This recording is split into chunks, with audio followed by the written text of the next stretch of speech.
नमस्कार सर्वप्रथम ओडावासी समस्त को नमस्कार। जेहेतु अंजलि बिली जो किन्नरटा मरी जाता सी तो आम आते चेष्टा कले आम पाक आसपारे ना आम ये नीरव प्रार्थना सब कर आत्मा को शांति मिलू। जो अपराधीटा मर्डर करता सेमती जदि कठिन टू कठिन शास्ति दिहब एवं जदि जेमती किन्नरटा को हत्या होता राजरास्त जदि सी जदि आमको ऊपर ऑर्डर आसब आमे मध्य सेमती ताको हत्या करले आम पई खुशी हब। काहेकि ना सी जो जघन्य हत्या करथिला गोटे माँ कोलरू पिला को छड़े नैतिला गोटे किन्नर कम्युनिटी गोटे भौणी की छड़े नैतिला आ गोटे किन्नर कम्युनिटी की गोटे निंदा अपनिंदा दे चलीगला।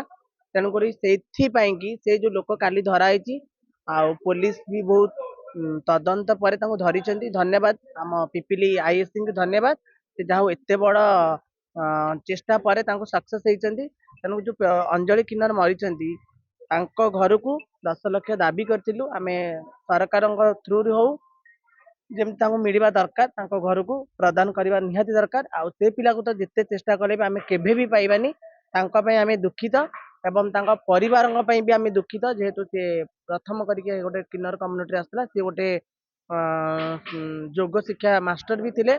तेणुक कौटी ना कौटी तार गोटे भूल सकाशे कि कौटी ना कौटी कौन सकाशे से आज तार जीवन टाक किन्नर मान आत्महति देती से बहुत दुखर कथा। जो लोक भी धरा पड़ी समस्त की अनुरोध ता बेक को सेमती हणा जाऊ एवं ताकू ना फांसी दंड प्रयुक्त इनकाउंटर भी आम शांति नु आहूटी कठिन रु कठिन हवा।